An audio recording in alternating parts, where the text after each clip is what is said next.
joining us and bringing in your breakfast, hopefully, to join us this morning. So we're having our roundtable. We're going to talk about our new books. Okay, thank you. Okay, so I'll get started. My name's Katlyn. I'm an assistant professor of history at the University of Notre Dame in South Bend, Indiana. I've been there for about 3 years now. Before that, I was a postdoc at the University of Michigan, just down the road in Ann Arbor. I work on the 18th century, Age of Revolutions. I teach mainly on early America, actually, at Notre Dame, with the transatlantic connections, of course.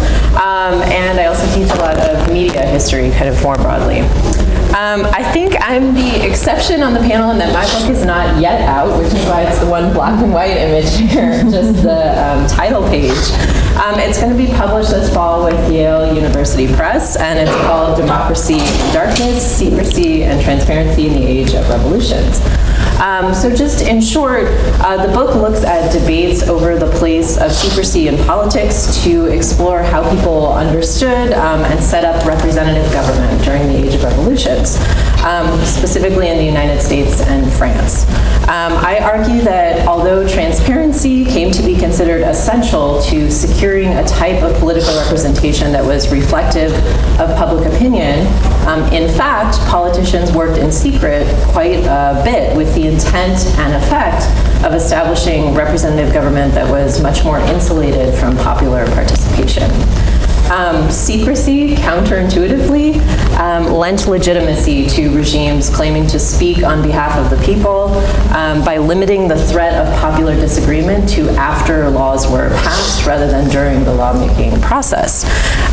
But in doing so, secrecy also limited the participatory potential of representative democracy at this time. So the book kind of starts by tracing the origins of the modern belief that transparency is a core component of democracy back to the 18th century, when secrecy became broadly associated with despotism and corruption. But from there, I look at how the actual meaning of transparency, both how it would be put into practice and sort of the limits and bounds to it, was unclear and constantly contested through the Revolutionary era, so roughly the 1770s through the 1790s. At the heart of the book, I ask how we contend with the fact that secrecy was actually very central to the founding of the first modern representative democracies, despite the fact that revolutionaries disavowed it and very much promoted transparency. The answer, I think, tells us quite a bit about how the meaning of democracy changed over the course of the late 18th century to take on its modern connotations of representative government and institutions. So I'll kind of leave it at that top line description, and I'll be happy to get into a discussion and talk more about the book, and I'll pass it over to Miranda. Yeah, so thank you everybody for coming out this morning. I know it's early. So we're going to give little synopses of our books, and then we're going to get into some other questions about teaching and public engagement as well. So this is not the last you'll hear from Katlyn or me or anyone else. So I'm Miranda Sachs. I'm an assistant professor at Texas State University in San Marcos. My book is the second one, and it is due to come out in the next month or so. I have flyers if anybody wants to order it with a discount code. And as promised, so my book is an Age to Work, Working Class Childhood in Third Republic Paris. So what does that mean? In the late 19th century, we have this moment where in the North Atlantic world, people across these countries are starting to think of childhood as a universal stage, as something that all young people are going through. And the French Third Republic is the sort of bourgeois politicians and reformers in the French Third Republic are also sharing these ideas. And so they enact a series of laws to protect children. They pass child labor laws. They define juvenile delinquency as a specific category. They create specific institutions for young offenders. And some of this is part of this longer history which comes from the Revolution that the Third Republic is trying to build on, this idea that, you know, the Third Republic is realizing the universal values of the Revolution, and in doing so creating a more universal experience of childhood. But what my book is interested in is the way in which people are thinking about childhood in this period in time. So even if the people passing these laws are starting to think of this stage of life as universal, they also think of working class kids as future workers. And by regulating age, they're basically codifying the pathway from working class childhood into the workforce. And so what I show is that, in fact, the regulation of childhood winds up reinforcing hierarchies in the experience of childhood, both in terms of class but also in terms of gender, that boys tended to work in spaces that were more regulated, and so the path to boyhood winds up being much more broken up into stages, whereas girlhood is much more fluid. And so that reinforces the differences between boyhood and girlhood. And then the other thing I'm interested in is how do working class families respond to this? What does childhood mean to the people whose lives are being affected by these laws? And so for a lot of working class families, age is not this like fixed chronological thing. In fact, it is a lot more fluid. And through things like letters, through things like memoirs, I'm able to show the way in which working class families continue to see age as this much more fluid thing, and in some ways push back against child labor laws, but working class parents did want their kids to work. And so in many ways, they use these institutions that Third Republic reformers had created to push their kids into the workforce, which then reinforces the role of the Republican welfare state, which is coming to being this period in, codifying working class childhood as this path to the workforce. And the end point then is even by the 1950s, only a small fraction of French youth are attending lycée or secondary school. Most of them, by the time they're 13 or 14, well, 14 by the 50s, are going into a path to work. So the Third Republic, in spite of its commitment to equality, is very much reinforcing these divisions in childhood. Hi everyone, my name is Nick Underwood. I'm an assistant professor of history at the College of Idaho, which is a small liberal arts college just outside of Boise in Idaho, and I'm also the Berger Nielsen Chair of Judaic Studies at the college. I teach broadly in Jewish history, so I teach globally in Jewish history. I teach some courses related to modern European history. We do have another modern Europeanist on staff. I kind of teach the courses on migration and minorities in modern European history. And I also did a postdoc at Michigan, just down the road before I went to Idaho, so it's all coming home. I had a book, which is just above me, which is kind of interesting and fun to see. So it would come out a year ago, actually last March, called Yiddish Paris, Staging Nation and Community in Interwar France. And it is...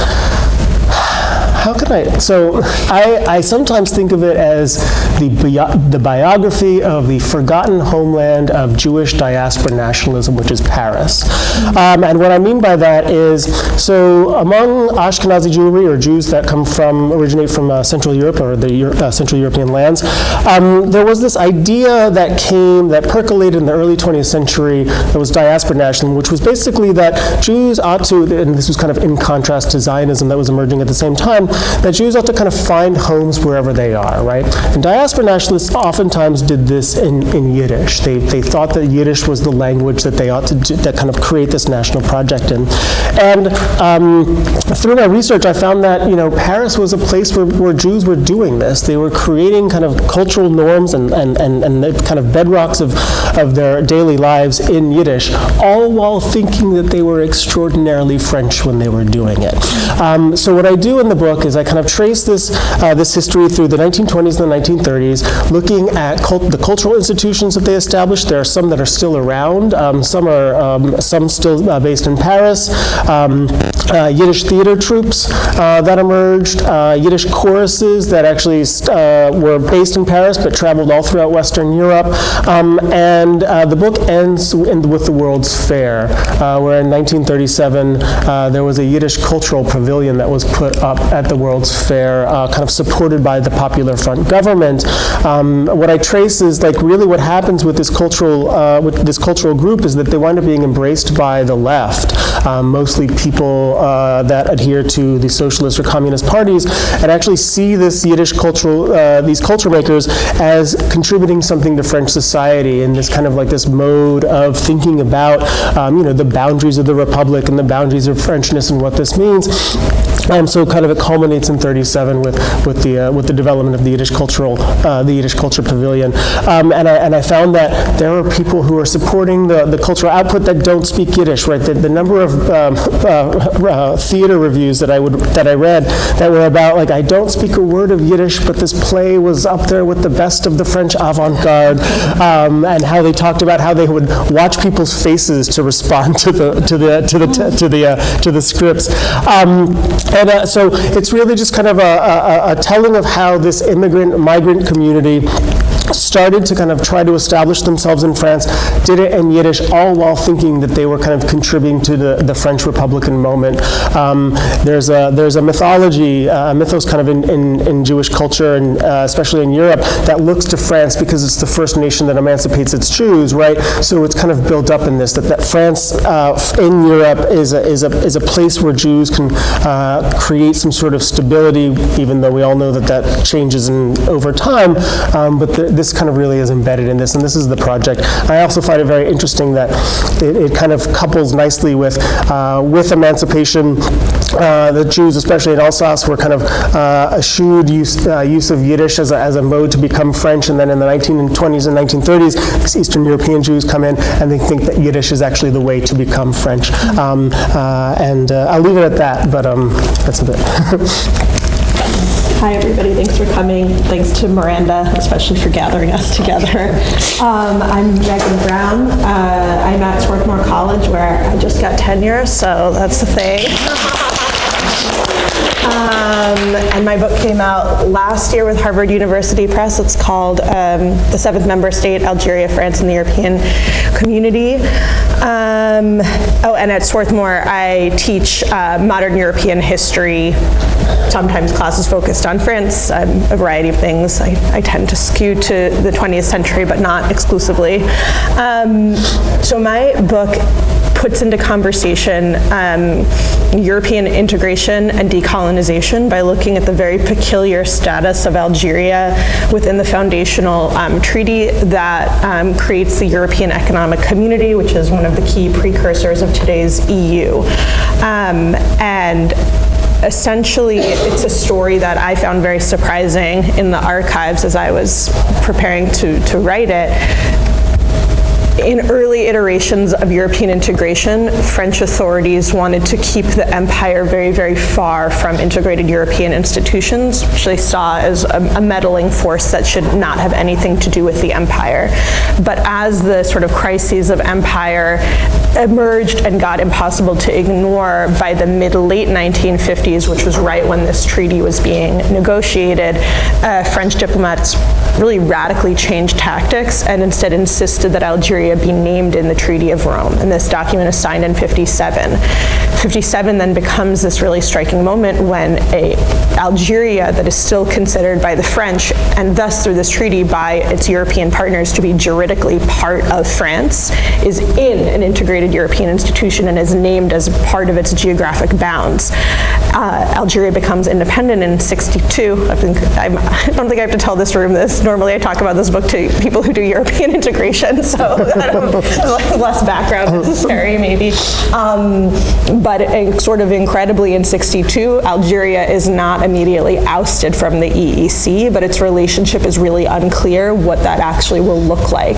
And so my book goes all the way until 1976, when a new treaty did really clarify, while completely ignoring and omitting the history that had come previously, finally clarifies what Algeria's new relationship will be like with the European Economic Community. So it's a history that is about the internationalization of the Algerian War in a way that has not really been discussed before. It's a history about empire's very important role in how European bureaucrats thought through and argued for European integration. And it's also a history about how independent Algerian leaders used integrated European institutions for their own ends as they tried to build up the economy of their new state. So I'll talk more about it later, but that's some of the broad strokes of what happens in the book. Okay, so I'm going to start the next question, which we're going to talk a little bit about how we fit into our particular field. And this is one of the things that was exciting about this panel as it was taking shape, is that, as you can hear, we are all speaking to very different historiographers in French history, and it's nice to actually kind of think about a bunch of different things at once. Usually panels are very focused on one thing, and I think that there are more connections. Just listening to Nick talk, I was already starting to think about connections to my own work. So, my work on Third Republic childhood. So the first field that I'm very much in conversation with is the work on the welfare state. Right? There's a lot of work on the French Republican welfare state, whether it be about gender and the way in which, starting in the Third Republic, the regulation of women and women's bodies winds up, separating female citizenship. Women don't vote, but their bodies are regulated. Or, in the case of the colonial welfare state, the welfare state is very much part of how the colonial subject is defined as different than the French citizen in the metropole. And then after decolonization, the welfare state has a very important role in particularizing immigrants and people from the former French colonies. And so my work is very much in conversation with a lot of these works because I'm looking at the moment when the welfare state is very much taking shape and how inequalities get baked into this welfare state. When I read a lot of this work about the second generation immigrants in the 70s and 80s and 90s, I'm struck by how much the institutions that are, kind of separating these second generation immigrants are actually the institutions that took shape in the Third Republic, particularly around the question of youth and the idea that not all youth, not all children are the same, and that some need to become workers. And so things like vocational guidance, where kids or young people are matched up as they're finishing school about what they need to do, that's something that's very big in the 20s and 30s, and that's what's being used in the 80s as sort of this cure for the youth in the banlieue. Cure, in scare quotes, right? So there's very much, so my work is very much in dialogue with this work on the welfare state. The other field that I'm obviously very much in conversation with is the history of childhood. There's a long literature on the history of childhood in France, but this is a very exciting moment. There's more and more scholars who are working on the history of French children and youth. And one of the things we can do is that we can bring in some really valuable frameworks and insights from our colleagues in other geographic fields and use them in French history for history of childhood, but hopefully in ways that are useful for historians who don't study childhood. So one of the most notable being age, right? American historians have done a lot of really exciting, interesting work on age.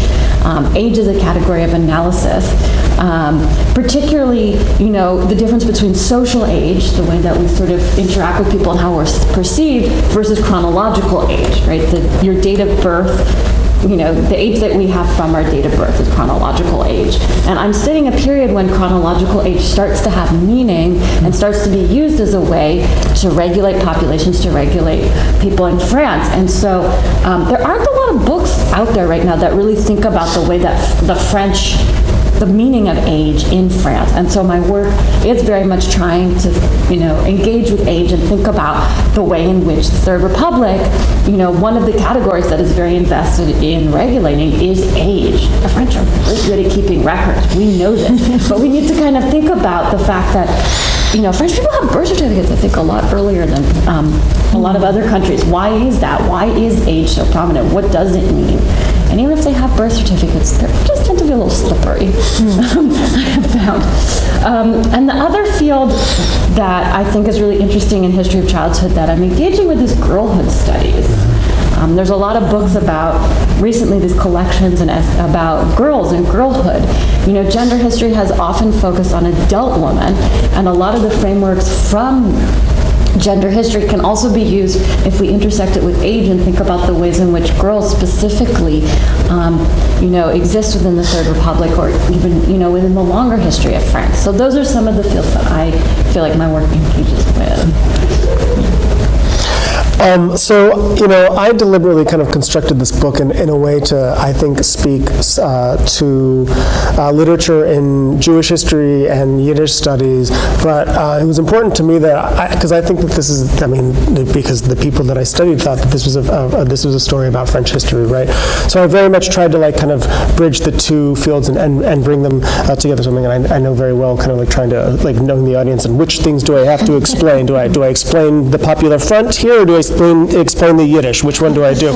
And so I think, those are big picture kind of the fields that I thought, and I tried to integrate and kind of blend those together. Within this, there's a lot of kind of sub-strands of the literature that I really also feel that this book is speaking to, which is big picture. This is a migration history, right? It's a history of people moving from one place to another and trying to establish a home there, and how do people do that? And I think specifically also within this particular case, it's fleeing in the rise of nationalisms and ultimately fascism. This also speaks to kind of studies in fascism and anti-fascism and how people are responding to these particular moments and what are they doing. And one of the things that I found particular in this is, there's a lot of literature about the ways in which France does or does not respond to the Spanish Civil War. And there are cultural groups, there are culture makers and cultural activists that even if the state is not actively committing support, there is support from immigrant communities within France for the Spanish Republic, right? And they're doing it in a variety of ways that I think kind of gives a counter narrative of how people are advocating for people in Spain, right? And one of the things that I found is very much that by the early 1930s, a lot of the things that are kind of organizing this community is anti-fascism and how to respond to these particular forces who saw, in some cases, not all, but many cases, saw Jews as kind of the focal point of those kind of nationalist movements. And I found that, the ways that they were kind of staging their theater performances or chorus performances were all kind of under the guise of kind of pushing back against the rise of fascism. The Yiddish Culture Pavilion that I mentioned is very, very much about showing Jewish contributions to the rise of European modernity, all in an effect to kind of show and to push against fascism, right? So there's a big component of this book that I think kind of speaks to literature on fascism and anti-fascism and what people are doing in the face of those rises. And I think that's where I'll leave it for now. Yeah, so I think I'll pick up with something that I said just prior about thinking about the internationalization of the Algerian War. That as an idea has been important for quite a while, thanks to work by Matt Connolly, who writes about Algerian anti-imperial nationalists coming before the UN to make their claim and to make it successfully. And my book offers a different version of internationalization, a Europeanization of the Algerian War, with, in the minds of French administrators, the idea that this would be, in fact, a direct answer to the Algerians at the UN, and an answer that would say, no, these European states agree with us, Algeria is France, this war is bogus. So I'm sort of re-examining a maybe less progressive version of the internationalization of the Algerian War. Another historiography that I'm thinking through related to it is a now growing field of scholars who think about European integration as having an imperial history, and of it being in fact impossible to separate the foundation of post-war European institutions from the history of empire and then decolonization. Where I contribute is most scholars focus on what would be called sub-Saharan Africa and really ignore the North African history of this, and I think that also speaks more broadly to ways that Algeria is by, French scholars of French Empire, there's the French historians of French Empire, to say that, to act as if Algeria is totally unrelated to the rest of France's African empire. And I think it's easy to do this because the juridical status was so different, but to do so ignores really fascinating and I think significant slippages between those legal statuses, both in the post-war period and I believe also prior. So sort of trying to put Algeria back into that conversation, and I would say highlight its particularly significant place in the history of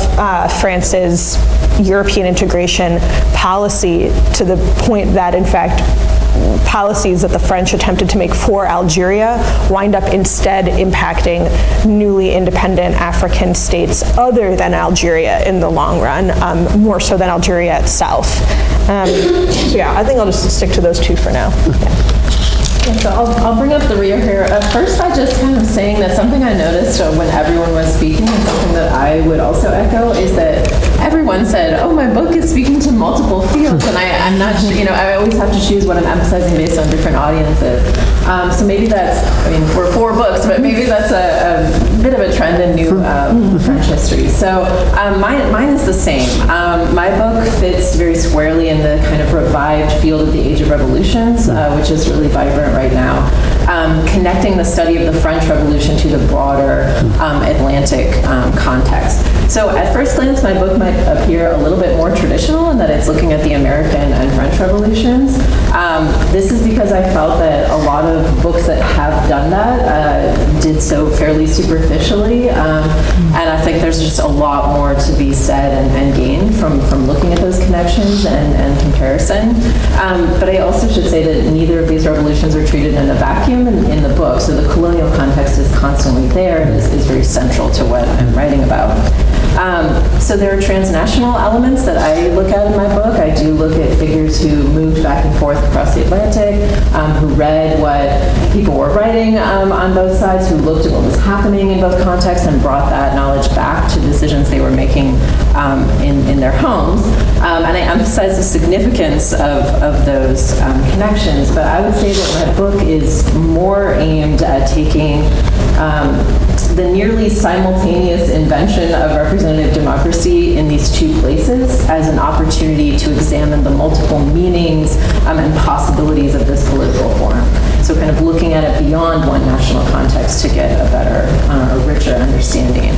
I think looking at both the American and French revolutions alongside one another, it can explain some things about the different paths that democracy and representative government took in these different countries, but I think more importantly, it can help highlight things about each context that are just not as readily apparent when you're looking only at one national context.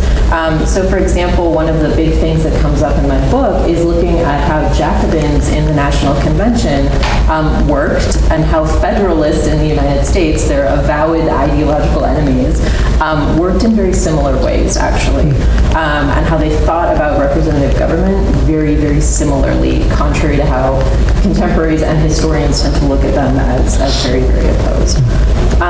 So that would kind of lead me to the next main conversation I'd say my book is entering, which is the history of democracy, which is also a very big and vibrant field right now for obvious reasons, I think, as we all kind of look at instability of democracies and think about that. Part of the utility, again, of looking at more than one national context is that I've been able to bring to bear questions from each historiography onto the other national context. This is really challenging at times because often the historiographies are really talking past each other, so they're both talking about democracy but in very different ways and with different questions. But bringing them together and kind of the cross-pollination of those questions into the different fields, I think, is really fruitful.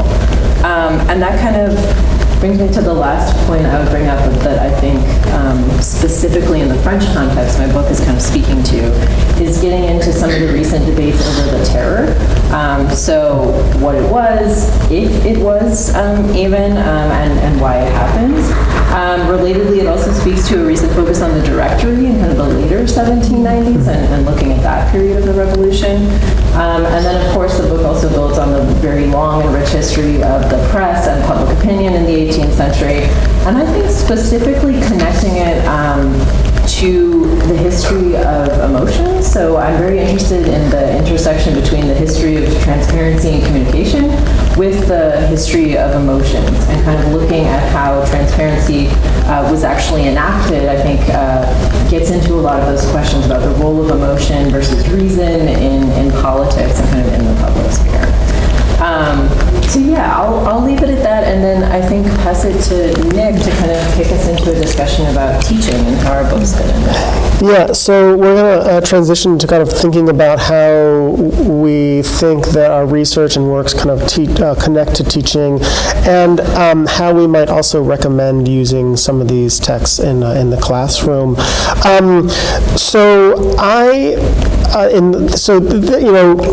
In terms of how this book was influenced by teaching, this came out from my dissertation. So at the stage when I was wrapping things up, my teaching experience was still limited. But however, now spending a lot of time teaching and thinking about the ways that one could use this book, I think that I've tried to use it in a few different ways myself, which is I think that this, like I mentioned before, I think that this speaks to kind of a moment in migration history, right? And I think that it can help students root themselves in the experiences of people and what people are doing in these migratory experiences. I also think that this book works well when we try to think about the ways that people have thought about and articulated their Frenchness in history. Again, as I said before, this is really a story about a people who are trying very well and think of themselves as French. They do speak and they do learn and speak French, but their cultural organizations are always in Yiddish, right? So, what I think this works on the level of kind of thinking about what does it mean to be French, and what does it mean for people themselves who are actually trying to articulate that, and maybe not bigger debates that are happening among kind of elite officials or state officials, but actual people who are trying to fit in. So I think that there's a way that this can be worked into the classroom and kind of articulating or having students think through those particular debates. And then something else that's important to me is I think that this book also helps us push against a typical or a potential narrative of Jewish French history that is centered on the debates in the 1790s over emancipation, the Dreyfus Affair, and then Vichy, where we just kind of specifically talk about moments of celebratory moments, perhaps, of emancipation, or moments of anti-Semitism related to Dreyfus and Vichy. And I think that this actually just kind of shows a different moment of French Jewish history that is thinking about kind of how people are articulating themselves as being French, but also just kind of the experiences of migrants and what this is doing for them and for French society more broadly, and to kind of push French Jewish history a little bit, broaden it a little bit instead of kind of focusing on these particular moments. Interwar France, as we all know, is a migratory moment, right? Paris is an extraordinarily immigrant city, and these during this period still is, and this is kind of I think kind of contributes to some of that and kind of helps us think a little bit more broadly about kind of Jewish French history in hopefully different ways. So when I think about my own undergraduate experience, I think a lot about kind of the week, the only week when you get Empire, right? The Empire week in a class, and then similarly, I think about from high school and college. I mean that lovingly because I had great teachers and professors, but often there's sort of the Women Week or the Women Unit, just to give examples of the kind of ways that we take seemingly specialty topics and plop them as being completely divorced of broader histories. And I hope that my book allows people, as they plan their syllabi, to think about how they can incorporate histories together so that empire doesn't just have to be like literally, okay, it's just the Algerian War, as if people's books about the Algerian War, right, just about the war, but I think you know what I mean. To be able to say you can have multiple weeks where we acknowledge that there was empire, and we can also acknowledge empire's traces across other topics that we might want to be teaching and writing about.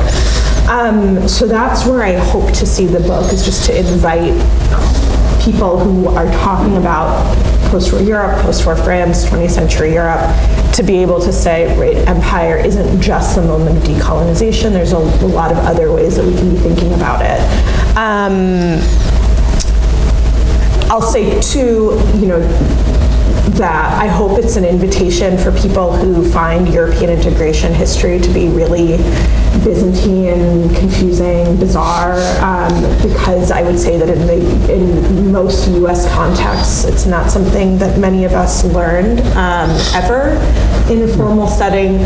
I hope it's an invitation to feel confident teaching it and finding its relevance in teaching it, because I do think students are really curious about the EU and its origins, because, you know, I do teach it, maybe unsurprisingly, and I found myself having to sort of explain to my students the other day that people did not always feel negative feelings about the EU. And in fact, when I first learned about the EU as a study abroad student in Paris, these were like the heady days where all of the French kids that I knew were in like the Young Federalist Club and stuff like that. So to be able to give students a history of European integration that is at once critical, but also I think, and I'm not the only person in this room who works on international institutions, that writing a critical history of an international institution does not mean waving the Brexit flag, but I think that to be able to offer an actual history and contextualize this is important. So I hope that that's something to do with my book. And then finally, I'd say for those of you who are thinking about upper level seminars or grad seminars, I think this book would be really fun, particularly to be assigned alongside maybe a chapter from each, or assign our full books, Emily Marker and Miriam Davis's new books, and I think that would be a really amazing conversation to build around race, racialization, economics, post-war planning, international institutions of the post-war, and more. So I hope we wind up at least in some footnotes together. Yeah, so in terms of teaching, my book I think would be very useful for teaching about the age of revolutions, or situating the French Revolution in a broader context, and also teaching about the history of democracy, like I was saying. But another element, the one that I actually kind of wanted to spend a minute on, is thinking about helping students think about the sources that we use to understand this time period in history. So whenever I teach about the American Constitution, I bring up that it was framed behind closed doors and the records were very limited, kept secret. And oftentimes the students are really shocked by this, like they had no idea. And it leads to very, very fruitful and interesting discussions about the implications of that framing process having been secret for the document that it produces, but also for the records that we have as historians to go back and try to understand that process. And it's led to very, very fruitful conversations about originalism, for example, as a mode of legal interpretation of the Constitution. So I think that in my book, in emphasizing the procedures surrounding the construction of representative governments, it leads to a lot of potentially very fruitful conversations about the work of historians and the problems of sources when we're working on these periods. So the content, I think, has multiple applications, but also just the method and kind of thinking about sources. I think it's very useful for opening conversations about that.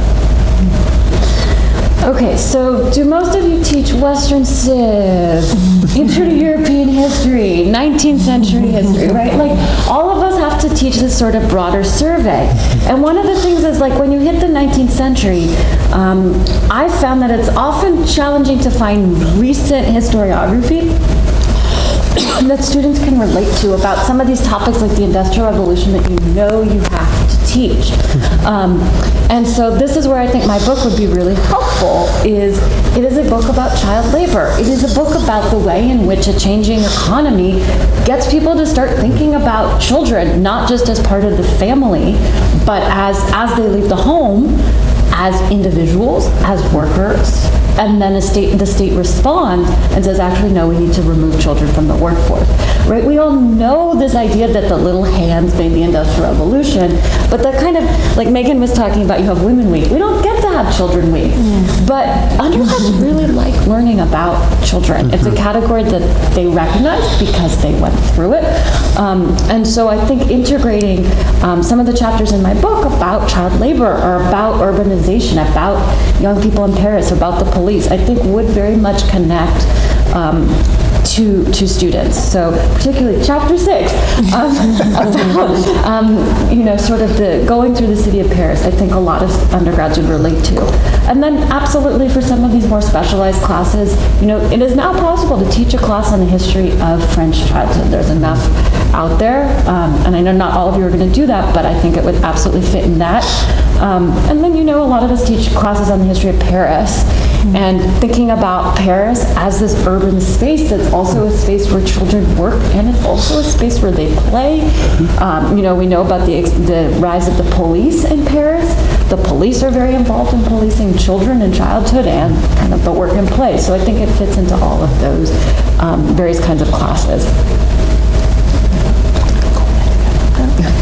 Okay, so we're going to turn now to thinking a little bit about public engagement and our work's public engagement. So the sort of what I hope is an apparent subtext for the book that then becomes very explicit only in the conclusion is that to write a history about European integration and its relationship to imperialism is to write a history that questions and challenges contemporary claims about some sort of real European identity or heritage that is the backbone of who can be in the EU. And it's also to push against claims that recently were made, for example, in the French presidential elections, and it should be emphasized, not just coming from the far right, but not by a long shot, about, what is a real French value, who really is French, what makes somebody French, which actually is certainly a theme in some of our books. And so that to me is a really important way that my book speaks to this present moment of the denial of certain populations to be able to be accepted as legitimately being in France unless they agree to particular modes of being French. And go away to think about it as how when there are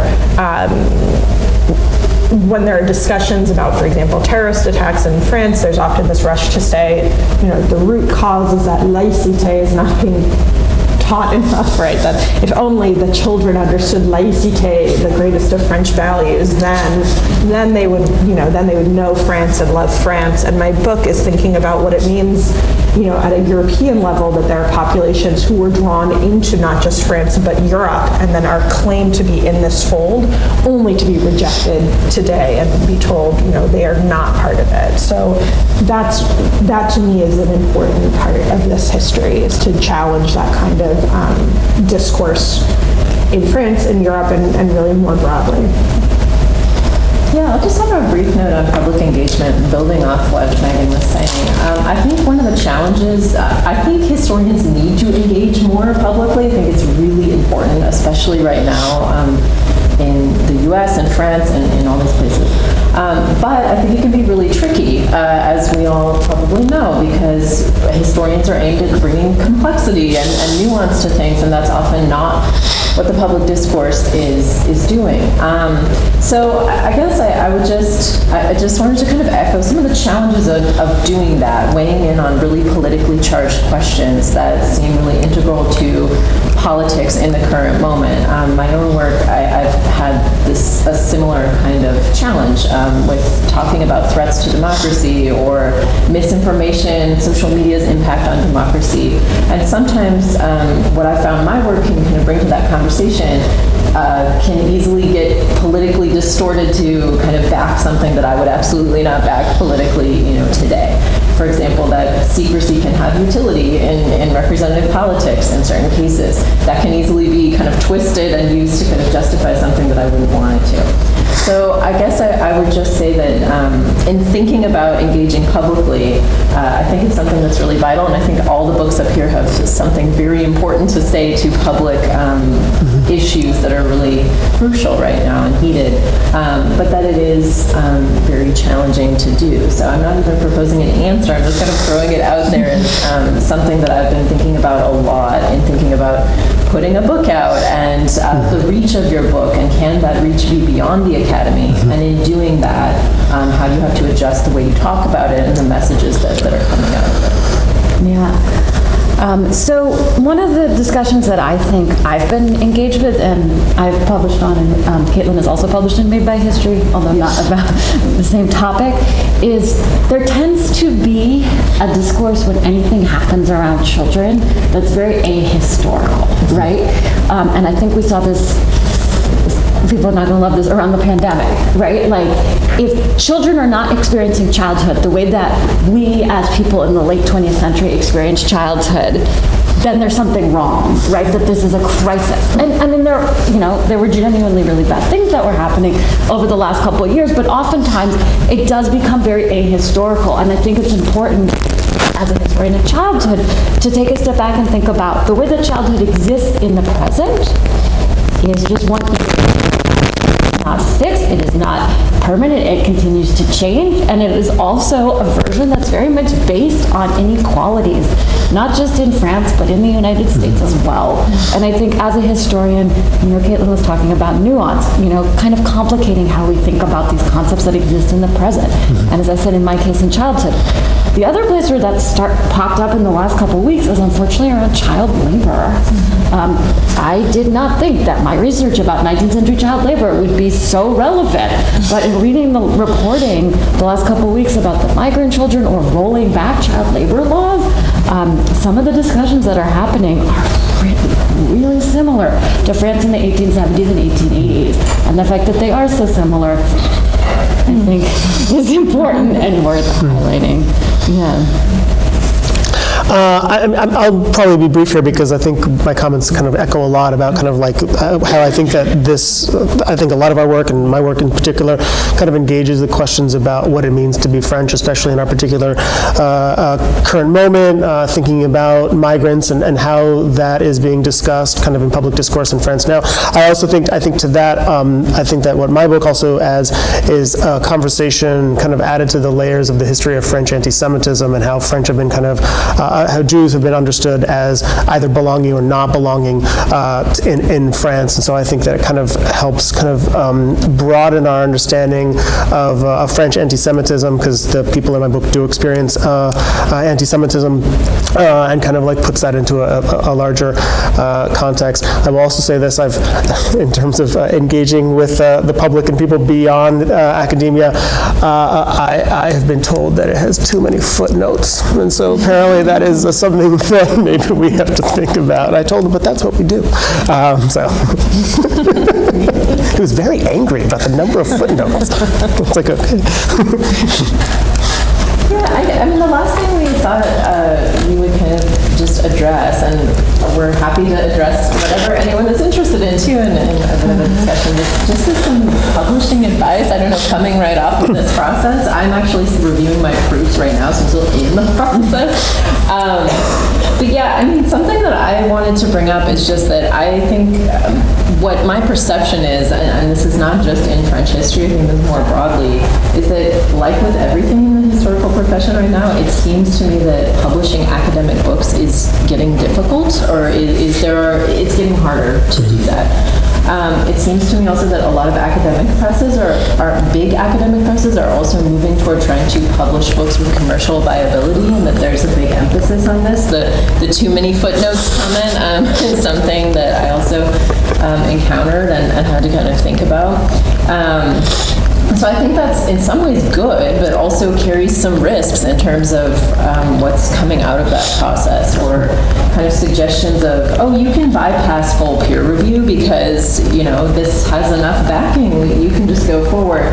So I think there's some strange dynamics kind of at work right now, or that was my experience. I don't know, the last thing I'll just say is it takes such a long time, as we all know, to write a book, and a lot of time.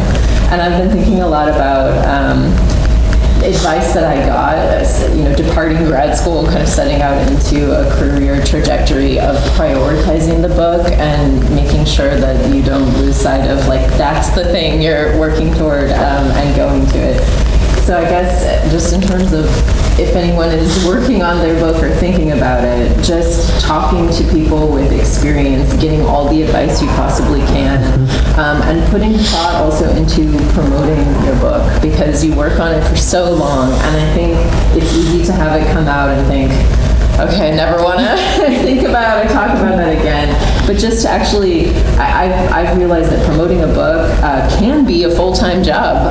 If you had the time to do it, it can be, right? But for most of us, it cannot be. And I think that getting all the advice and kind of thinking through the promotion of the book and thinking about how to talk about your book and writing and speaking in ways that make people want to engage with your book is just something worth putting thought into, even when you're at the end of the process and it feels like you've reached the finish line. You haven't. So, yeah, those are great comments, and I was going to build on some of them, and then other things have come up. So just as a side note, one of the things my editor did to try to make my book less academic is made me take out in the introduction, in chapter 1, I will talk about this. And it's funny because my graduate students don't like books that don't have that. So, they're sort of making it less accessible for grad students. My perspective in terms of publishing is a little bit unique, although I know you two have some experiences that might match, is that I was a contingent faculty member most of the period I was writing my book. And I taught at 3 different institutions. I had a heavier teaching load than my colleagues at all 3 of those institutions. And I had, I think every single semester that I was working on my book, I had at least one new prep. So that's not easy, and that's another reality that's increasingly facing people in our field, is that in order for books to come out, people are not in tenure track jobs, so they're going to have to figure out how to balance that. So, my strategies for doing that is, 1, you really have to plan your time. And, I do have kids. I know other people on this panel, that is something they have had to juggle. But really, this is the day I work on teaching. This is the day I work on scholarship. And being at peace that, the day you work on teaching, that's the time you have for teaching. And the class that you plan that day, it will be as good as the time you can give to it, and you can't obsess about it, right? So kind of making peace with that. So I think that is sort of my thought about that, is just, planning your time very strategically and making peace with the fact that not everything you do if you're teaching 3 or 4 classes is going to be perfect. And you're also on the job market when you're contingent as well, and that's another time suck.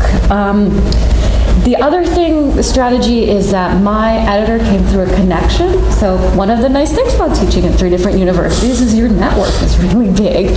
And so the editor that I wound up working with was somebody who I met through someone I was working with at the first institution I taught at. And I think other people on this panel probably have a similar thing, is that ultimately often the way to get to an editor who will publish you is through, you need to kind of have a recommendation and a calling card, like so many things in academia. One thing that I'll add, I think that kind of couples with Miranda's discussion, is obviously it takes a lot of time to do these things, but the planning and the surprises I found along the way of like what was going to be asked of me during the process that I was not anticipating, which was that post-review, what the presses will ask you to do in terms of copy editing and indexing.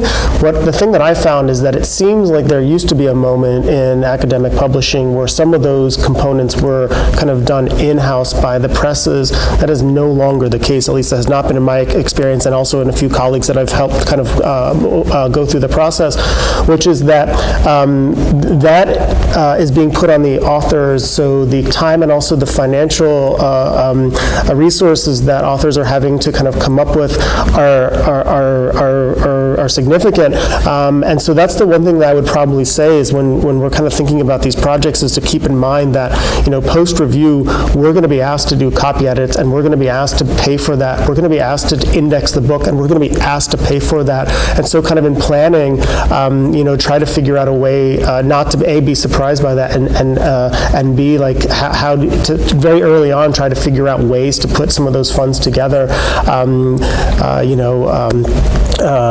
because at the end of the day, it'll be out there, it'll have your name on it, and no one will know that the press, didn't kind of, how can I say this kindly because we're being filmed, help shepherd you through the process in ways that perhaps you expected that they would, and maybe they didn't. But yeah, I would just kind of add that the timeline for these projects and the effort that you have to put in is well beyond even the review.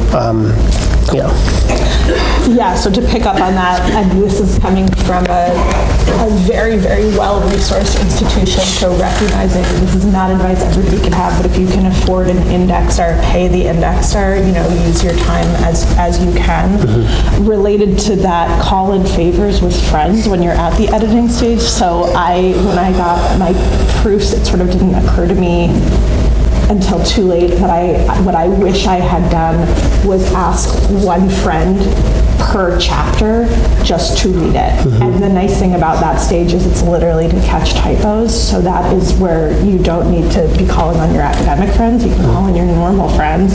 But I would like to highlight Jess, who is sitting in this room, who did read my intro and caught a comma error where I had credited the Nazi regime with ending racism in Europe. So that was a good one. So always get fresh eyes at every stage that you can. And I'll keep highlighting Jess because indeed she introduced me to my editor. So use the connections that you have and don't be shy about asking friends and professional contacts to help you in that sense, which relates to another piece of advice, which is don't be embarrassed at this stage. If you're reaching out to somebody and asking them to, for publishing advice and they're a scholar who's already published, don't be embarrassed. It's part of what we're supposed to do is help each other. And definitely don't be embarrassed contacting an editor because it is literally their job to receive, proposals. So they're not going to come home and tell their spouse, so funny today, somebody asked me to publish their book. It's literally what they're paid to do. And then also ask around, especially if you've been contacted by somebody, but also if you're thinking about a press or a specific editor within a press, try to talk to people who work with that specific editor, because you never know the types of information that might come up, good or bad, and you can then take it or leave it. And then finally, I'll say, particularly for first book, something that I wish I had kept in mind more is, if this book was your dissertation, you've probably lived with it for a really, really, really long time. And I sometimes, along the whole process, forgot that what I'm doing is novel, new, and important, because to me it was obvious and it had become fact. And the people around me who had read the book a lot, now it was also obvious information to them, and it just was real. And so I kind of lost sight of the fact that I was doing something special that people had not done before. So allow yourself to remember that even if you've been doing it for 9 years, it's still special, and it's going to be new to everybody who reads it. It's just not new to you. So have that confidence in yourself. And also know that even when the process of all of this being contingent faculty, which I only know secondhand through dear friends, getting an editor to agree, that it can be really insulting, but that it's not because you are not a good scholar. So feeling confident anyway in who you are as a scholar is, I think, really important. Can I add one more thing real quick? Or actually, I'll add it at the end because something just came into my mind, so I'll add it at the end. Sorry. Oh, is it? Okay. I did want to cut it out, but there's one thing I wanted to say. In addition to like asking people to help for chapters, also like colleagues who like I've been very open about sharing even my book proposal with people, and I think at all stages kind of asking people may say no, but people may say yes, and I think that can be helpful. To kind of utilize all the resources, and I'm sure a lot of our and your colleagues will be happy to share. Like I said, I share my book proposal, and whenever people ask, and just from the start, any sort of kind of help and guidance is always good. I think we're happy to have a discussion if people have any questions, or there's a recording, so I'm not sure if there's. So I'm just going to jump in and say that if you do have questions, we're going to pass the microphone around, and it doesn't actually project your voice, it's just for the recording. So use it regardless of whether you have a loud or a quiet voice. But I'm going to use my prerogative as recorder and the person holding this microphone to ask the first question, if that's okay. Mine is, okay, so you've all mentioned various issues or obstacles that perhaps you weren't expecting in terms of publishing being more difficult maybe now than previously. And I wonder, and also, the issue of trying to write a book and also teach 3 or 4 classes and also raise your kids and whatever. And one of the things that I've been talking to a couple people about recently is it important to have the book, or is there something to be said for publishing like 4 articles instead? And did any of you think about that? Is the book, the monograph, still an important thing to do? Or because it is easier to sort of turn out 1 article at a time instead of this whole massive project, is it worthwhile to still work for that book even like 10 years later from your dissertation? So I can speak. So for me, it was very important because I was in a tenure track job, and happily my department had extremely explicit information about what was expected of me to be considered for tenure. So in theory, enough articles to equal a book would have been acceptable, but it was clear that the book was the expectation of the department. So for me, it made a lot of sense, but I think that knowing what type of object or objects you want as your professional portfolio could completely change that. So if somebody is in a position, particularly tenure track, to know what might secure it, just being really clear with your department chair about literally what you need to have, and again, not being embarrassed to double check that information, I think is important. I was just going to say that I think it depends very much on what your goals are and what position you're in, what trajectory you're kind of on, and what you're shooting for. I also, just something that I found is that, to me, journal articles take so long. Journal articles take so long because of the review process and everything, and it's just a very different genre and style of writing, I think, than the book. To me, journal articles, you can get really in the weeds, really inside baseball.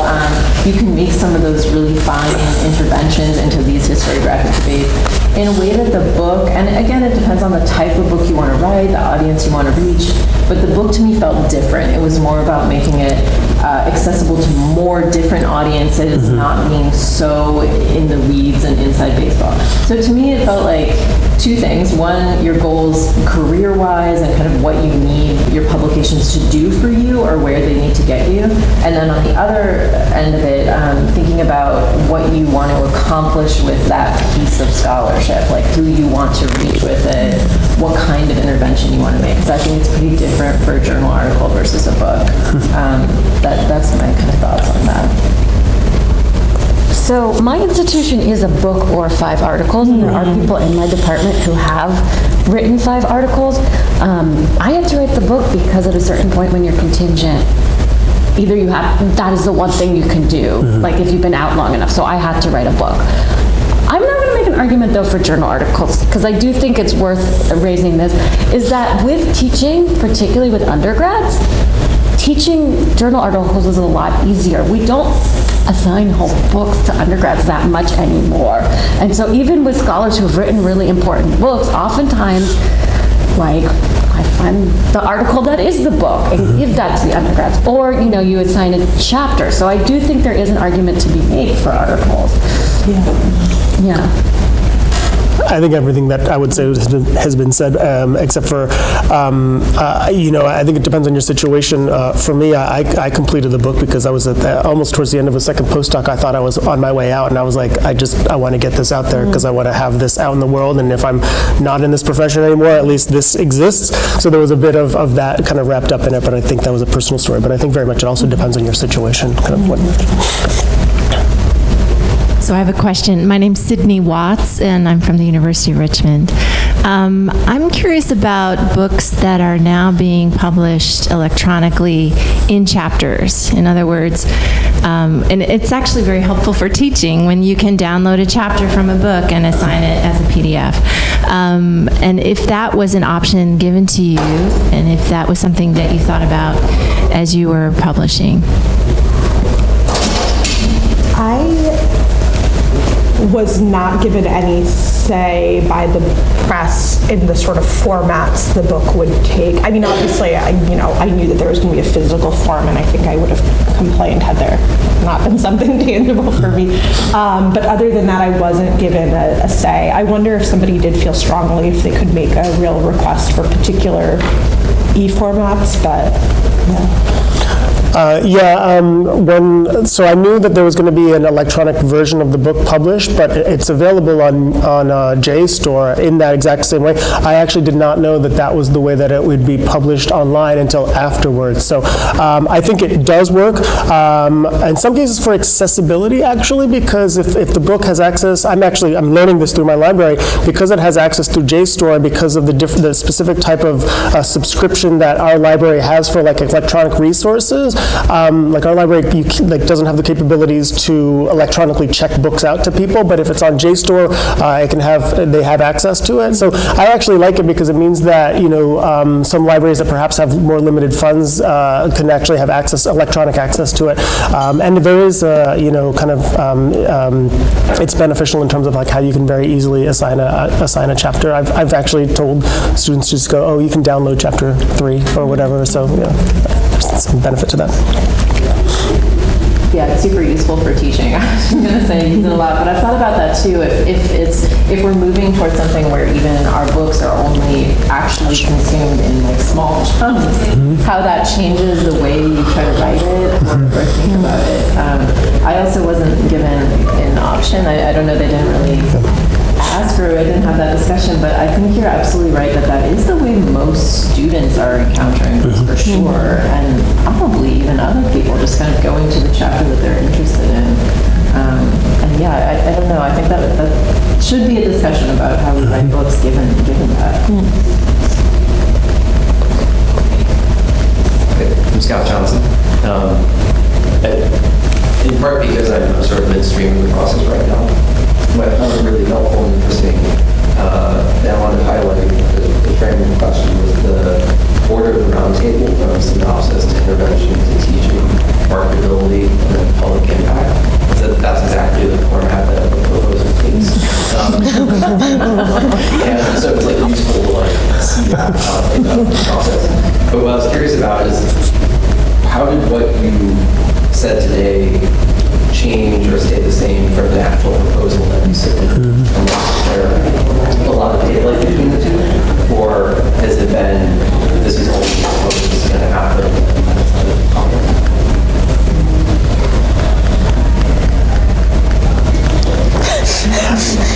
I could probably, I'll start some.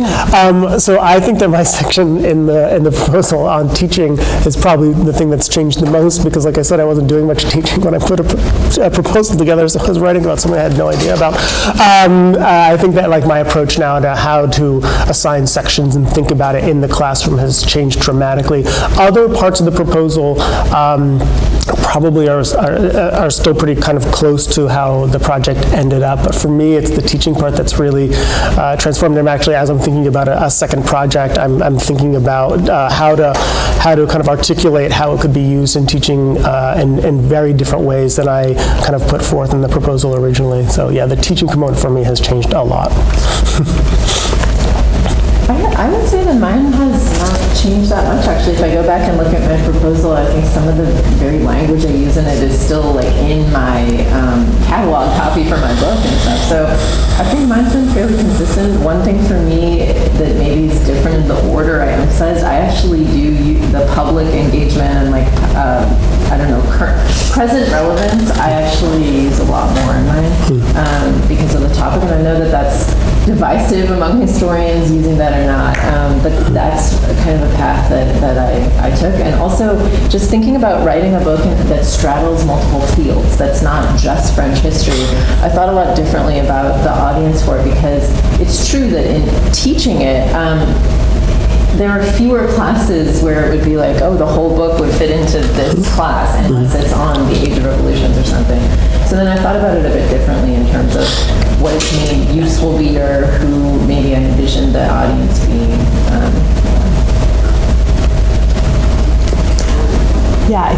My editor was helpful in that she gave me feedback on my book proposal before she would then give the proposal to the board for final approval.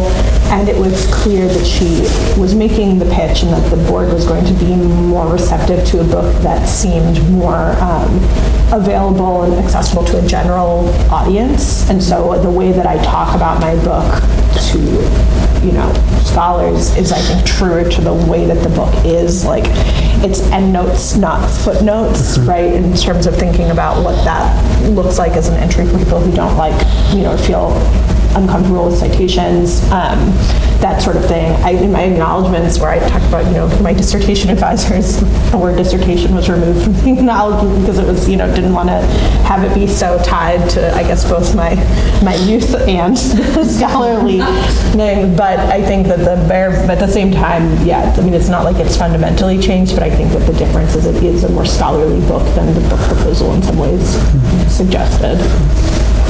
Yeah. As you guys have been answering, I've sort of had a hard time thinking about this. I had not written my introduction when I wrote my book proposal. I had written basically most of the chapters, so I do think the version of my argument is more streamlined in the actual book than it is in the book proposal. And I also agree with Nick. I think as I've taught more, I've thought more about how it could intervene. But I do think, again, because I didn't have the luxury of time as much, I think my book is probably closer to my dissertation than some people's. I did a fair amount of revision. Like, it is not my dissertation at all, but I do think maybe some of the frameworks are a little more similar, and so that means that there's a little more consistency.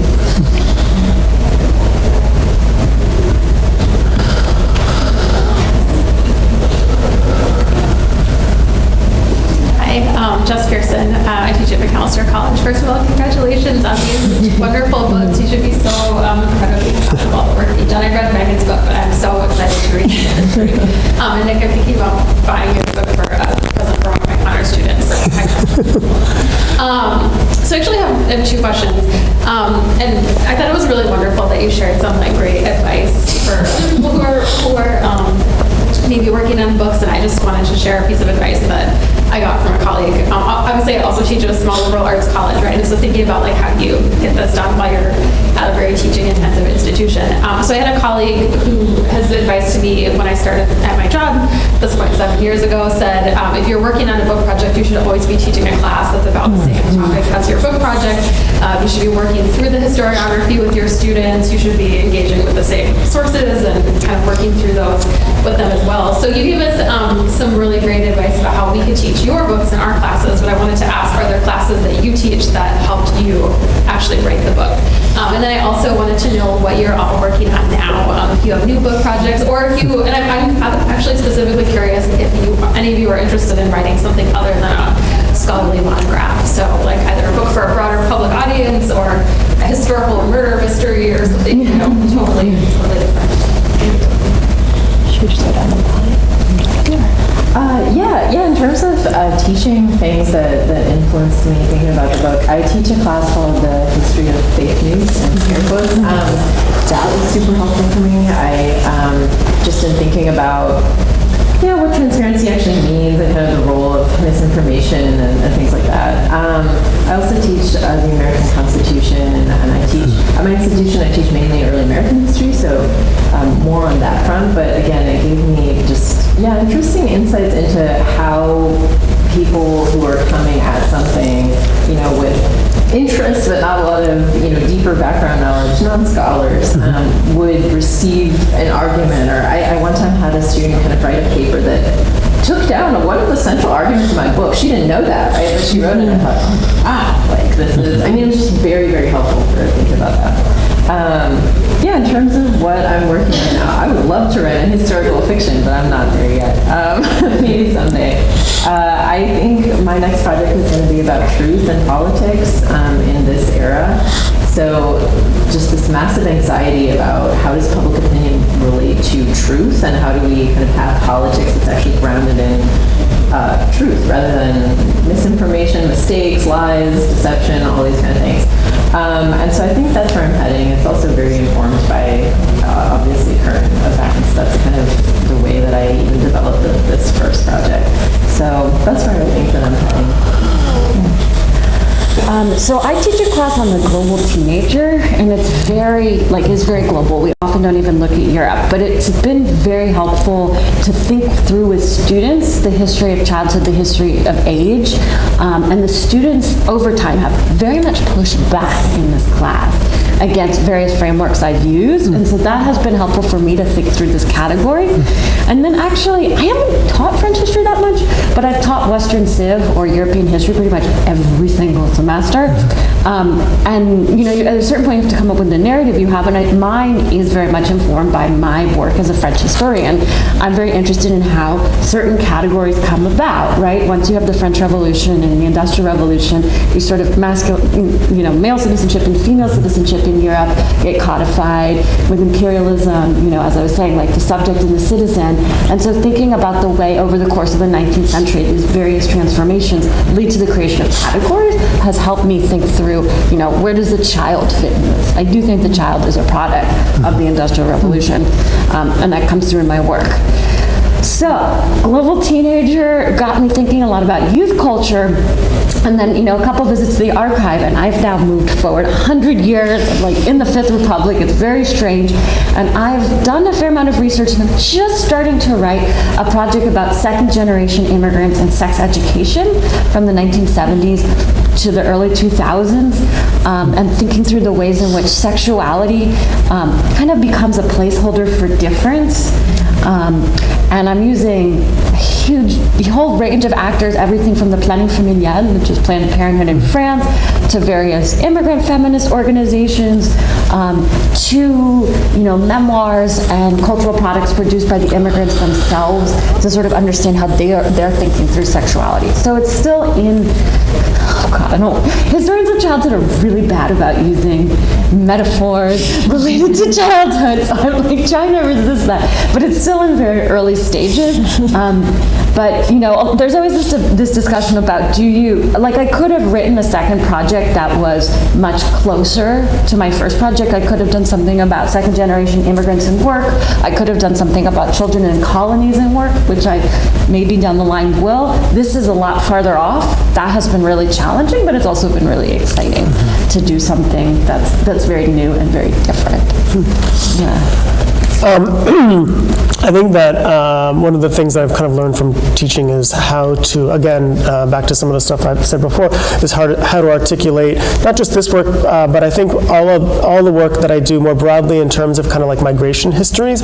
One of the things that I've been paying very close attention to, though, is how undergraduates understand scholarly writing and how they respond to it in their writing, and that has very much, as I'm starting a new project, has very much informed informed like how I'm going to construct some of my arguments, right?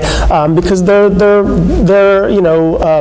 learned, they're aware readers, and how can I present things in a way that kind of resonates a little bit more broadly than perhaps originally I thought that they could. So I think the teaching component has informed like the reception of arguments and kind of helped me think through how I will articulate things and write things in the second project. The second project is almost like a part two to this. When I was finishing research for this book, I found minutes from meetings from October of 1944, so shortly after the liberation of Paris, where figures from this book come out either from the underground or for the resistance, and they basically start writing about how they need to revive the theater and the chorus to bring the community back.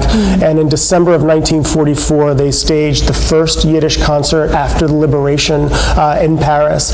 And one of the major theater troupes does a 10-year anniversary performance in July of 1945. So the second project is basically the revitalization of this Yiddish cultural world after the war, which extends, the largest repository of Yiddish sources in Europe is still in Paris, and it's one of the organizations that starts in the 1920s and 1930s. So it's really just kind of catalyzed from, I found these sources and I was like, this is incredible. I've also been the part of this project too that I think is fascinating in terms of kind of the history of France and Jewish history, is that there are Zionist enterprises that emerged, that are in France, of course, before World War II, but afterwards really kind of contribute even more to this kind of flourishing of Yiddish culture, and they don't switch to Hebrew, they maintain Yiddish throughout into the 1960s. So it's a very interesting kind of addition to post-war kind of French-Jewish life, and that's what the new project's about.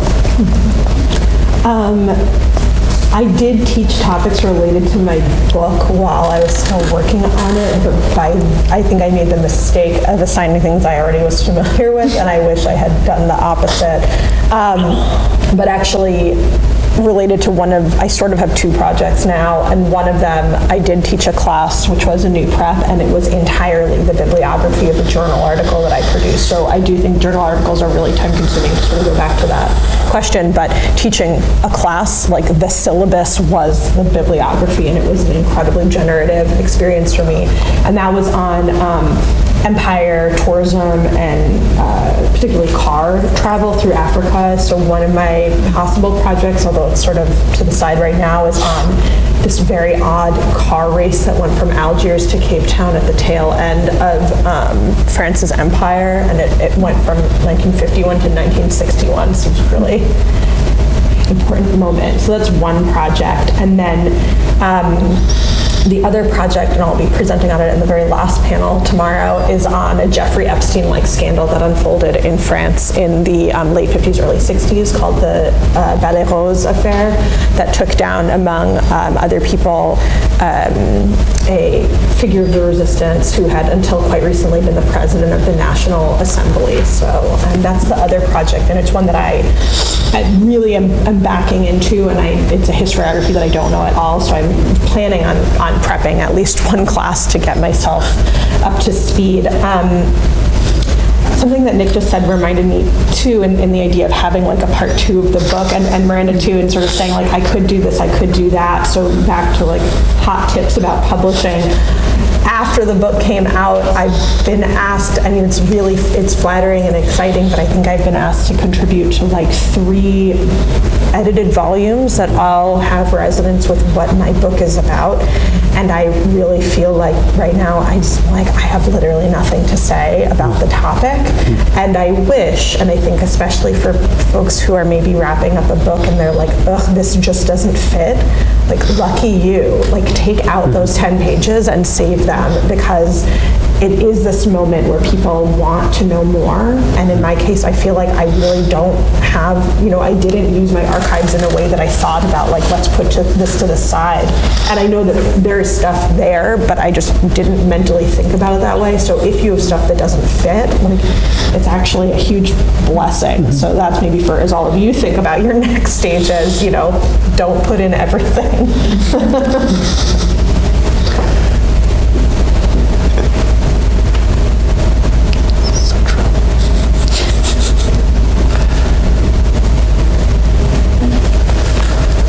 Hi, my name is Ben Goff. I'm a PhD candidate at Florida State, and I'm wrapping up my dissertation right now. And I'm thinking about my dissertation's claim to relevancy, especially not in a historiographical sense, but in sort of a presentist sense. Like, what would non-historians get from this? What would people outside of my narrow historiographic fields get from this? And as I'm thinking about this question, I often fall back on what in my mind feels like kind of a vapid argument, like, oh, my dissertation helps contextualize the present. Like, my question is, how did each of you feel that way? Like, oh, how am I going to make a greater claim to relevancy? And how did you tackle that without just saying, like, look, this is like today? That's a problem that I'm struggling with, and wondering if you guys worked through that and found good answers to that question. I mean, I think, and obviously it depends on your project, but I think allowing yourself the specificity of like what is actually the thing that it is speaking to is what makes it an important argument about, its relationship to today, right? So I think especially, the obviousness to me of how all of my books should be making people reflect on European integration, I don't think it's obvious until I get to the explicit conclusion that suddenly says the word Brexit in it. So sort of allowing yourself, the obviousness to you might not be there for everybody, and that's a good thing because it's an opportunity to narrate it, maybe in your dissertation, maybe in a public-facing forum like Made by History, or, there's other ones too, obviously, and then also, projecting forward that you can always change it if you decide to publish it later in different formats. The resonance for you right now might look different than the resonance later, and that's also all completely fine and normal. And an interesting thing is that the world evolves. So I met Megan in the fall of 2014, and I was like, oh, EU. And then 2 years later, Brexit happens, and I'm like, oh my God, Megan was brilliant.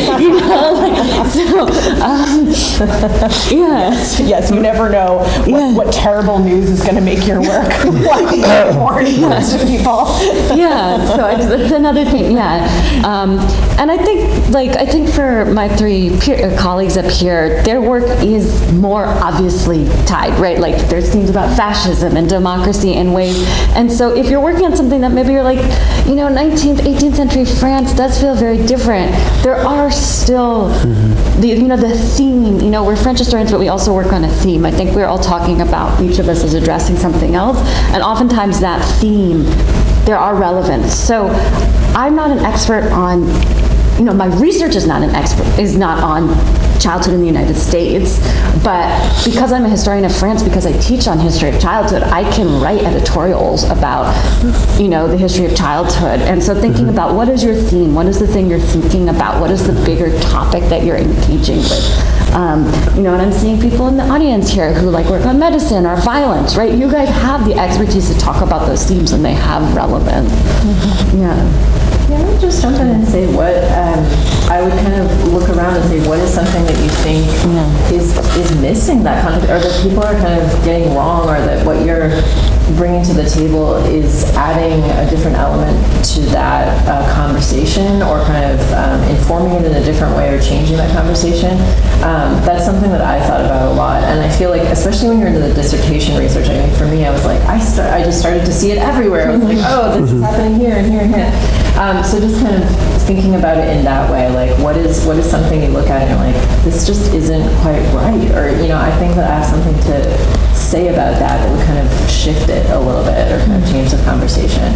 And just kind of the evolution of the news thing, I think that's true too. I mean, when I started my project, I just had no idea where things were going, right? Like none of us did. And I remember after January 6th happened, I thought about things in just like a totally new way. And especially like Miranda was saying, as historians of France, I think, maybe it can feel intimidating also to kind of get into conversations that are about kind of broader things like democracy or child labor or these kind of things. But actually, there is something about French history, I think in particular, that carries a lot of relevances for commenting on things in the United States as well.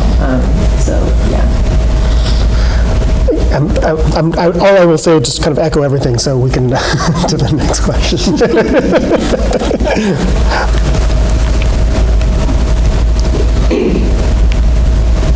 thanks all of you for everything you said. It's been really interesting. I was wondering, there's been a few questions about kind of what is the value of the monograph, and I guess I was wondering if you all kind of feel the need to explain the value of a monograph to, let's say, colleagues in STEM or administrators, and how you go about doing that, especially since the number of presses in French history who publish in French history are declining. So it's like you need to explain the value of French history, but also kind of defend the monograph itself. So I was wondering how you do that. You guys are such a private university. You can take on this question. Yeah, I mean, there's no like political element to how I'll answer this that some people might be dealing with. I don't have to explain it. I think that I found that there's respect among the disciplines the same way as, you know, if you hear that STEM people are like cranking out 20 articles in a year and that they're one of 20 people on it and you're like, what? Like, you know, that you just accept that there are disciplinary differences so happily. I haven't had to explain it. I thought you were going to go to the question of explaining to students why monographs are important since we're not assigning those anymore. And I do think that I only really assign books in like one of my classes, and it's like the honors class where I have different sorts of expectations. So I think just slowing down and talking about the different genres is helpful for conversations, because I'll find when I get papers back that students are like, so-and-so's article, and I'm like, it wasn't an article, it was a chapter. And to me, that is an obvious difference, and to them it's not, so it's a teaching opportunity. But that's obviously not what you asked. But yeah, to me, in the administrative and collegial level, it's not a conversation. I haven't had to explain it too much because I think the system, at least in my institution, there's a lot of kind of shared faculty governance that actually works. So like there's lots of different people from all our different divisions on kind of evaluation, and also our process of kind of giving research funding out. So the STEM people know how the humanities people work, and the humanities people know how the STEM people work because we evaluate all of those requests for funding. So I've been kind of fortunate that I haven't had to explain that a book is what we do, and you know, one article every couple of years is actually pretty productive. It's not like 5 a year. That's like not the standard. So I've been kind of lucky in that regard. I would just jump in on that to say that I also feel like I haven't, in my department, it's very much monograph based, and even people in other fields, there's a recognition, history is a monograph discipline. But I have had colleagues who are historians in more interdisciplinary departments, like Africana Studies or departments like that, who have sat down at a meeting and they're like, you need to publish 8 articles, you know, in the next 4 years. And I've talked to those people after the meetings, and they're sort of like, that's insane, that's impossible.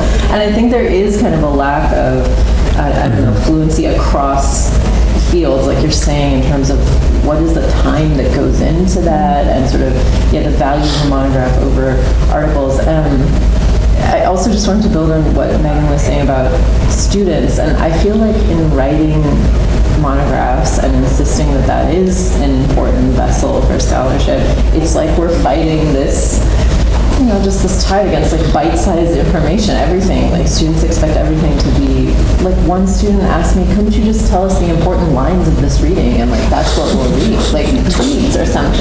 Really, like, that's not, the part of the point is you decide what are the important lines. Right. But I do think that's a real challenge, and I think it's going to get even just harder and harder as the next generation is coming through, that their expectations of time you put into understanding something or the way an argument is conveyed. I feel like there's a huge gap between the way I encountered that in college and the way that they are encountering it. So I've also been thinking about that and trying to assign more books and just like build off one book over a semester rather than assigning more smaller things, just to kind of try to counter that. But it's really challenging to do. So yeah, that's something I've been thinking a lot about in terms of teaching. Although if I could jump in and be inspired by Miranda talking about how childhood is not a stable concept. When I was in college, every history and English class was book a week. Wow. And I didn't read them. I mean, and so I think that when I think about my own teaching, I'm honest with I think about how I mean, there are limits. Like, I do want people to have the capacity to approach things they've been assigned on their own and be able to assess. But I also think that I'm not very romantic about the way things were, because it didn't work for me, and I never found that that was an actual learning process for me. So also maybe embracing it as much as it can include really wild conversations is like an opportunity to teach really differently in ways that could be exciting, but that's time consuming and more too. My department, most people have written books, but we are one of the few departments in the university where that is still the norm, and I do think there is. We are on the run to R1. I don't know if other people are experiencing that. And so the message from the administration is often like, we need articles, you need the sort of the quantity. But I do think that the sort of department is holding firm that the monograph is still the norm.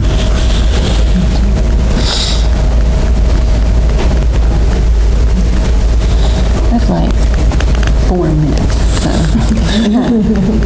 So probably last question.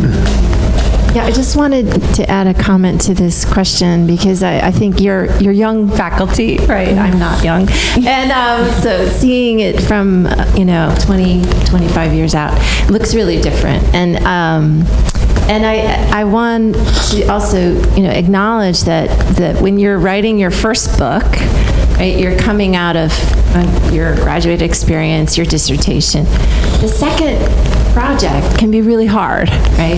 And I don't know if the institutions recognize this as much, but that's where we often fall into, writing pieces for edited collections and getting into all these little pieces and forgetting the book. And I wonder about that too. And there may be other people in the audience who comment on this, but the second project can, it's like you feel like you have to do it all over again, but you can't spend 2 years in the archives, right? You can't do that kind of intensive research. So how do you find a project that is, viable? And it just takes longer. It just takes a lot longer. So you have the luxury of time. You're not on a track necessarily, but it's also really challenging. And I think that's part of the problem with the future of the monograph, is just the way the profession is set up. And just one more point is that, in some institutions, how your merit review is established is based on productivity, right? So if you're working on a second project that takes a longer period of time, you're not going to advance in your evaluation and, your merit reviews. So I think it hits certain people harder than others, right? Some who are maybe burdened with other family obligations. That sandwich generation, when you get into your 40s and 50s and you take care of parents and children. There's a lot of things to consider, but I wonder too if, the publishing world has really privileged certain, obviously we want to support young faculty and make sure they get into tenure track jobs, but it's a very different world when you're in that other phase. Just a comment. No, I think that's really valid, the sort of the track for associates, and I think as the number of tenure track faculty is shrinking, the service is growing. Like, we're seeing this with our societies, and so the associates are getting more and more sucked into more and more service.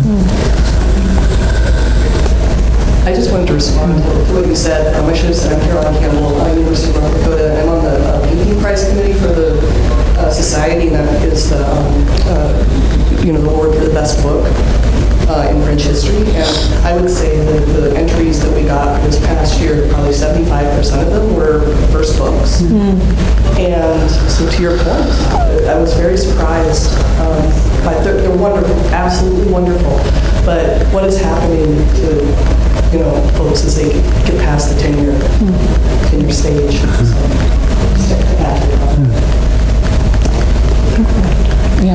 Well, that's, I think, a really good place to end another conversation. The associate should organize a panel for us, or full faculty should organize a panel for us. Thank you, everybody.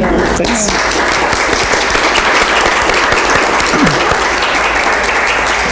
We should take a photo. Oh, yeah. Jen, could you take a picture of us with our... I'm in charge of this.